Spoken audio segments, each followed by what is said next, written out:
ESPN enshrinees of the hall itself in light of published reports regarding the voting results of the class of 2026. It goes on to say, if it is determined that any member violated the selection process bylaws, they understand action will be taken that could include the possibility that such selector would not remain a member of the committee moving forward. Now, Bill Belichick is not mentioned by name in this statement, but we all know what they are referring to, obviously. Tom Brady also weighed in on the snub. I don't understand it. I mean, I was with him every day. If he's not a first ballot Hall of Famer, there's really no coach that should ever be a first ballot Hall of Famer, which is completely ridiculous because people deserve it, and he's incredible. There's no coach I'd ever want to play for. I'd rather play for. If I'm picking one coach to go out there to win a Super Bowl, give me one season, I'm taking Bill Belichick. So that's enough said. That is enough said. We've had a lot of time now to think about this and react to this. RC, haven't heard from you yet on it. What are your thoughts, especially? I mean, we've been reacting to this for 2 or 3 days now, and everybody feels the same. Don Shula should have been a first ballot Hall of Famer, and he was. Right? Tom Landry should have been a first ballot Hall of Famer, and he was. Chuck Noll should have been a first ballot Hall of Famer, and he was.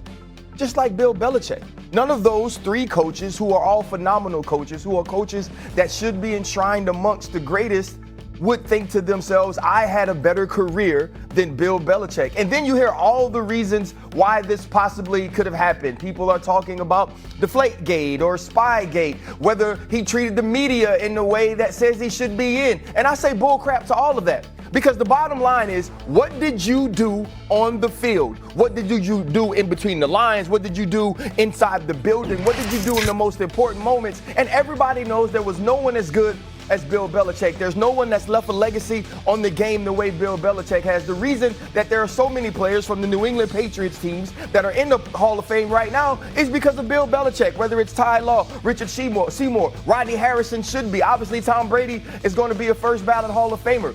The walls of the Hall of Fame are now shallower and more hollow than they have ever been because Bill Belichick didn't get what he rightfully earned and deserved, which was being a first ballot Hall of Famer.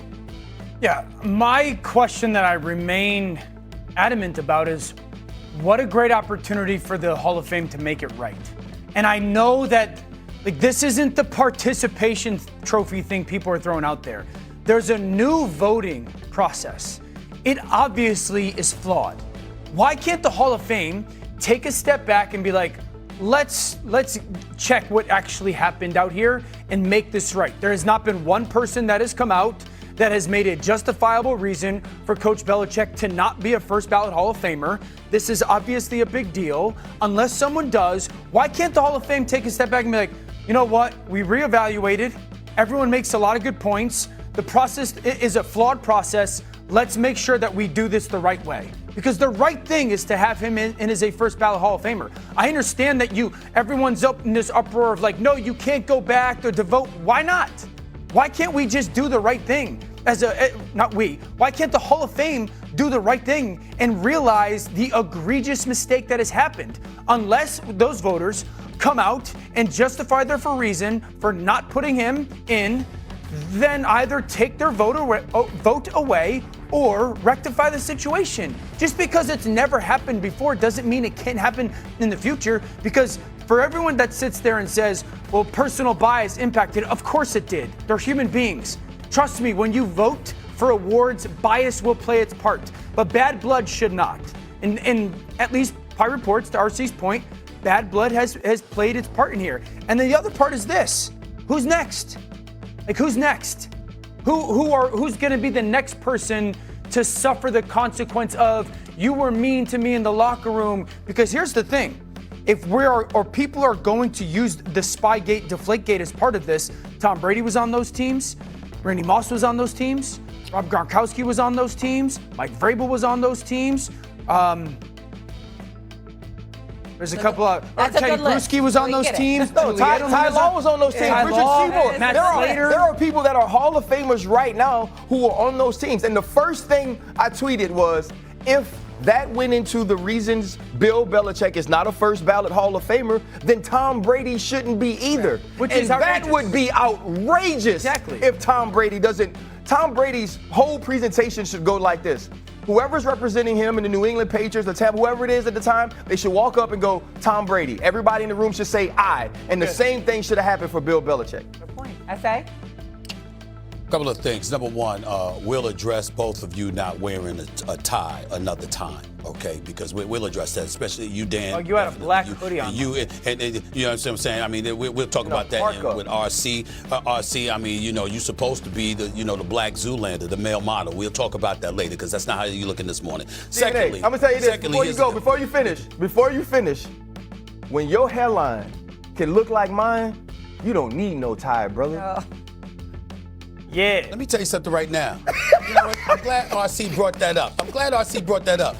Do you understand how good I look? I'm 58. Oh. Call me when you that age. I'm 58, my brother. Keep that in mind, okay? So we'll do that another day. But you got me with the hairline thing because I'm trying to work that up. Here comes from that. Here I come. Here's the point, y'all. Here's the point. Let me say that's right. I said it. I ain't ashamed to tell you. Let me get serious for a second with this whole Bill Belichick thing. We all know where I stand with this. This is egregious. I think this is one of the most egregious things that we've seen in sports. I'm embarrassed for the industry, for any scribe, for any reporter. Obviously, it's not just reporters that are on the selection committee, but when anybody that's in this industry, to me, that takes this position that he didn't belong as a first ballot Hall of Famer should be ashamed of themselves. Okay? I think the other thing that's important to point out is that the Hall of Fame itself should be embarrassed, and instead, what are they doing? They're sending out threats to members of the selection committee of how your privileges may be taken away. It's no longer a privilege to be associated with the Hall of Fame. Have you paid attention, Hall of Fame folks? It's not a privilege to be associated with you today. It's an abject embarrassment. It is a disgrace, Dan, because what you've done is you've diluted the significance and the importance of your own institution by omitting the greatest coach in history. There is no excuse to do what is done. There's no excuse to have rules in place that would allow you to do what has been done to Bill Belichick. To ignore what he has done. We've heard of Lawrence Taylor. We've heard, Tom Brady won 2 championships as a defensive coordinator with Lawrence Taylor. He's won 6 championships with Tom Brady as his quarterback. We know what this man has done. We know what he's led. Now, to play the devil's advocate for only a second, because I don't believe it, but I want to articulate the argument being made against Bill Belichick. They're saying Spygate. He cheated. He got fined $500,000, which was the largest fine in history, for that's been accorded to a coach. That's what they're saying. They're talking about the $250,000 fine that the Patriots had to surrender along with a pick.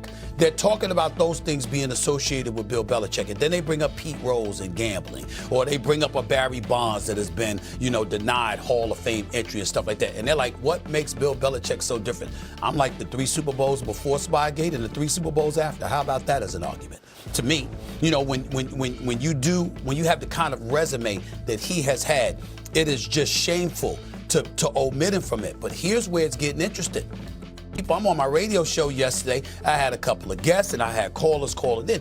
You've got some people that are saying Tom Brady is next. And they're bringing up Spygate. And they're bringing up the Flakegate. And I'm saying, you're going to sit with a straight face and think. I'm telling you right now, they might as well burn the building down if Tom Brady is denied entry as a first ballot Hall of Famer. I'd like to see somebody show up with a straight face, okay, on camera that has a vote. Or anybody associated with the Hall of Fame to sit there with a straight face and try to justify Tom Brady not being a first ballot Hall of Famer. If that happens, along with Bill Belichick, why even have the Hall of Fame? Because the credibility of the institution will eviscerate before our very eyes, because we know that is just highway robbery. You don't do something like that. It was bad enough for what they did to T.O. It really, really was. It was bad enough.